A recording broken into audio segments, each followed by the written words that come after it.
Hey, what's up, guys? How you doing? It's me, Mr. 4 Scaler. For those of you who, don't do your research and look at things and go through the many different reliable websites like Digital Trends, AV Forums, R-Things, there's so many of them out there, man. There's tons and tons and tons of journalists who do this professionally. They get invited to CES Vegas, to these different brands of companies, whether it's Samsung, LG, Sony, and they test these televisions and they give you statistics. Now, this article right here, it's basically a article about difference between the QLED and OLED. Before I explain to you why they say why the winner it's QLED in terms of the significant advantage of lifespan, it's QLED. When it comes to viewing angles, they obviously gave the OLED that title to win. But this is the important part, guys, the lifespan. This is something I want you guys to pay attention to, and I'm going to explain as to why. See if I can cover this correctly. I don't know if I will be able or not. Lifespan. Okay, so this is the important part. For all of you who are interested in buying an OLED, and for those of you who do have OLED, this is the important part that you need to understand, is the lifespan. Remember, you are already paying a lot of money for that TV. Keep that in mind. That's number one. Number two, you got to think about the lifespan. Yes, the picture quality is great on OLED. No one is disagreeing about that. We all are on agreement the picture quality is great. It's not the brightest TV, but when it comes to picture quality, it's great.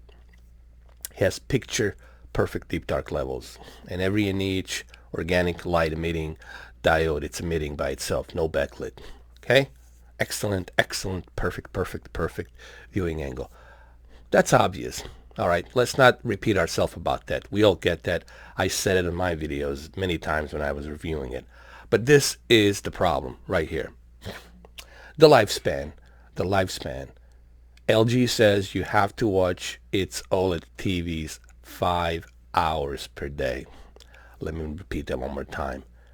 LG says you have to watch its OLED TVs 5 hours per day for 54 years before they fell for 50% brightness.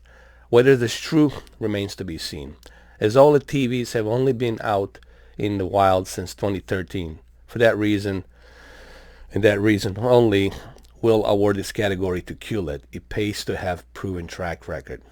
And this is the problem right now with the OLED. That track record kind of has been proven because there's been a lot of people with the burn-in. There's been a lot of people who didn't realize that you have to babysit that TV. There's a lot of people who didn't realize that you got to keep that TV away from the sunlight, that you got to keep that TV from the moisture. There's a lot of stuff that people didn't realize about the OLED when they bought it. The sales perp didn't tell them about it. They just told them, look how beautiful the picture quality is, but they didn't tell them about the side effects. That'd be like a doctor giving you a pill without telling you the side effects, okay? So this is where Digital Trends gives lifespan award for the QLED. Now let's talk about the screen burn-in. Okay, there's the screen burn-in issue. And I'll read this for you if you guys want me to read this for you. We include this section begrudgingly, both because burn-in it's misnomer, that's just an aggravation, and for most folks the effect will not be an issue. The effect we come to know as burn-in system from day of the box C CRTV when prolonged display. Okay, I'm not going to read this. All right, so let me just read you the part that's important. All right.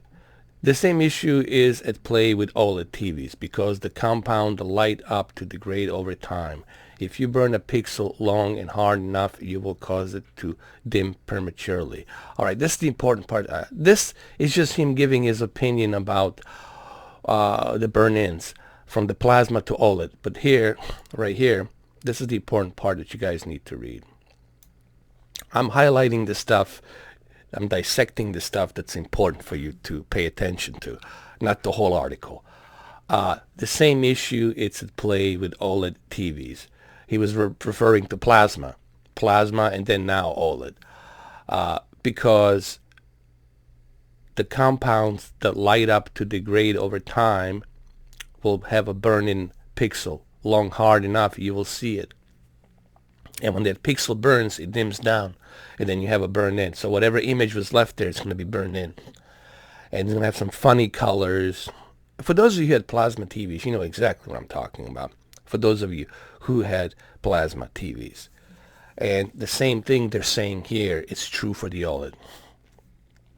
OLED is kind of similar to plasma, but it's just more energy efficient. Okay?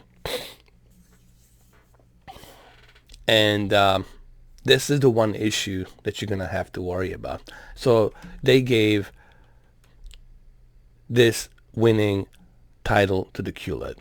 Again, the QLED wins here. Now, power consumption, it's OLED, obviously. As I just mentioned, when it comes to using less energy, the OLED is that television, that panel. But the picture quality, the viewing angles, all of that stuff goes out the window because of this, guys. This is the issue. And this is why I've returned mine and I haven't bought another OLED in a long, long time. It's the lifespan. Okay, you have to remember you're paying ridiculous amount of money for this TV. And you're probably going to want to go with a 65-inch. You don't want the 55-inch. You want the 65-inch OLED. It's going to cost you arm and leg. And then you have to babysit. You got to be very careful how you use that TV. And then you got to worry about, is today's the day? Is the next year is the year when my OLED dies? Or when I have a burn-in? With a QLED, when you buy a 65-inch QLED, let's say Q9FN, or even Q8FN, you're good, man. I guarantee you're good for 5 years. I guarantee you that. You're going to be good for 5 years. Now, as long as you don't use a hammer and you smash a hammer into that panel, of course, hypothetically speaking, okay, of course you're not going to use a hammer, but I'm simply saying, unless you do something very, very crazy, then yeah, any TV will go quicker, depending on how you treat it. It's like goes for the cars, for the anything. But if you put it on the wall and you watch it regularly, like you watch it all the time, I guarantee you 5 years, you're gonna have easily with the. I mean, I still have my Vizio M55C2. It's already 4 years old. 5 years. I'm 4.5 years old. Almost gonna be 5 years. That Vizio M55C2. And it still works. It still works. No issues, no problems. And, you know, this is why I always tell people it is hard for me to recommend OLED. People always ask me, why are you hating OLED? I'm not hating it. I just don't like that it's fragile. And I keep telling that people, you know, and I don't want to take that risk. I personally don't want to take that risk. If you guys want to take that risk, be my guest, take that risk. And then, you know, but when it happens, please don't come to my channel, try to cry about it. Oh, my OLED died. Dude, you should know what you're purchasing. Like, don't tell me you didn't know when you purchase your OLED and then something happens to it. Don't be surprised. Please don't be shocked. Just like if you purchase a Note 9 or S8 Plus and you have that burn-in on that AMOLED and you spend $1,200 for the cell phone, don't act surprised. Oh, God, I can't believe this happened. Like, you know exactly what you were getting into. And this is not just me saying this. This is Digital Trends, you know, very reliable source, Digital Trends. And you guys can do your research. You guys can go to the Google, all of this stuff that I tell you, it's something you guys can research. It's not something that I pull out of my butt and then talk about it. This is actually the truth. So, the bottom line is this. Bottom line is this. Now, in terms of price, they're draw. Okay. But in terms of picture quality, quality, OLED wins. And I said this, okay? I have videos to prove. I did 43-minute video. It's out there. Type in Mr. 4K Upscaler C7 OLED. I have a video to prove that in terms of picture quality, OLED is the best. Okay, there's LCD can't really compete in terms of picture quality because of the backlit. All right. Now, in terms of the peak brightness, yes, backlit LEDs, QLED with the color and that peak brightness, they will be much, much brighter, and that's what the HDR needs. But in terms of picture quality overall, when you're watching it in the dark, and from different viewing angles, OLED definitely wins in that department. I never complained about 840 nits of peak brightness. I thought it was just fine for the OLED. I never complained about the picture quality. I always said picture quality is outstanding on OLED.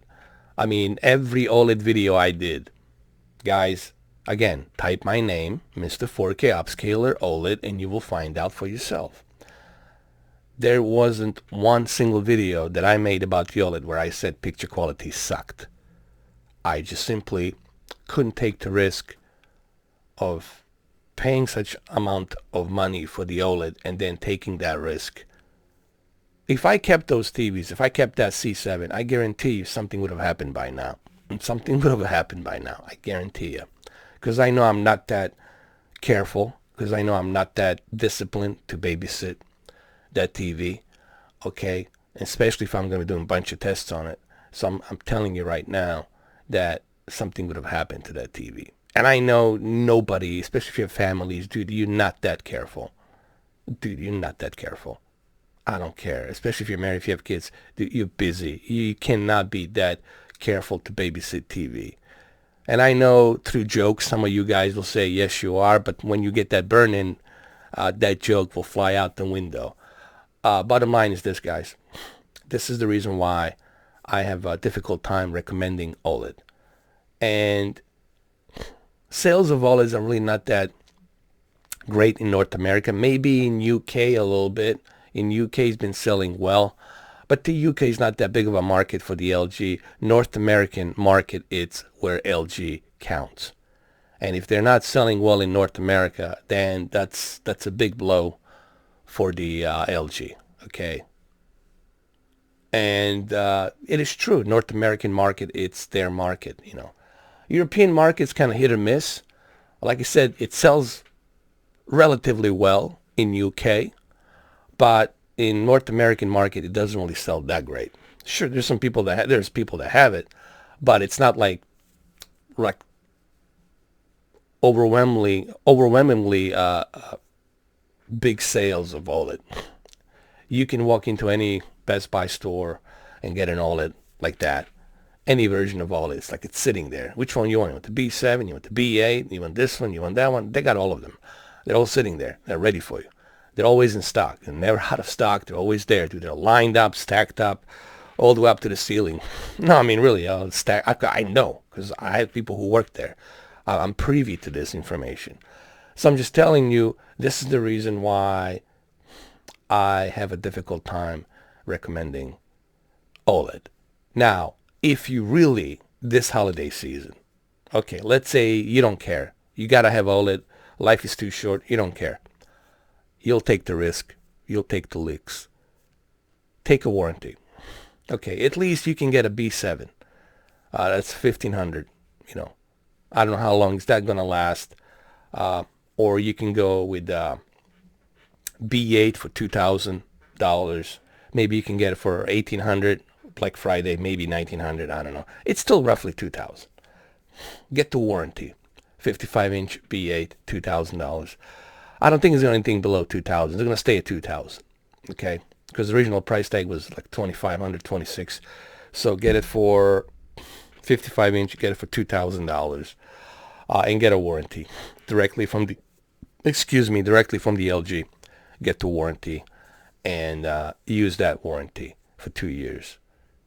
If you use the warranty for 2 years, at least you have some peace of mind, so you don't have to worry about something happening. You know, if there's a burn-in, something happens, hey, guess what? You got that warranty. You might have to wait maybe a week or two, but at least you know you're getting another OLED being shipped to you. So take a warranty, guys. Don't buy the OLED without warranty, because you cannot return this TV when it's broke. You cannot bring it to Best Buy. You cannot bring it to anywhere. You got to have that warranty, guys. Make sure you use that high-end premium warranty for 2 years. And when your warranty expires after 2 years, renew it again just for that same reason. That would be like the only way I could recommend you buying an OLED, honestly, if you really need to have it. Well, there you have it, guys. Again, remember, it's not just my opinion. It's also that everyone will tell you this, that they have to mention the risk. They have to mention the burn-in. They have to mention that lifespan, it's still unknown of the OLED. But you have to buy it at your own risk and find out the lifespan. QLED, it's a more set in stone kind of guarantee that, hey, when you buy the QLED, you're going to be pretty much set for another 5 years. Like, yeah, easily another 5 years. I can easily tell you you're going to be set for another 5 years. I still have my KS8000, and it works. And John Crow will tell you he has his KS8000 for even longer, and it still works. John Crow, which is my friend, has been my subscriber for a long time. I like John Crow. He's also into giving him a shout out. He's also into calibrating and television hobbies and all that, and television business. So he knows about television really well. And when I say television panels, he still has KS8000 Samsung, and it still works. No issues, no problems. I still have mine, Samsung KS8000. Never had any issues. Never had the panel peeled off. None of that nonsense. It still works. No issues, no problems. Like I said, the only downside of the KS8000, it's that edge lit. But other than that, the television still works. So, well, there you have it, guys. Just a quick video here. Well, I don't know if it's a quick video, but I want to explain to you this holiday season, when you go out there shopping for televisions, you have to keep this in mind. Or you can do your own research. You don't have to listen to me. You don't have to listen to this. What's the word people like to call me? Bozo. You don't have to listen to this bozo. You can do your own research, and you can come up to your own conclusions here. Well, there you have it, guys. Have a good one, though. I'll have some other videos coming out today. I'm not going to tell you what it is, but you will see. All right, guys. Take care.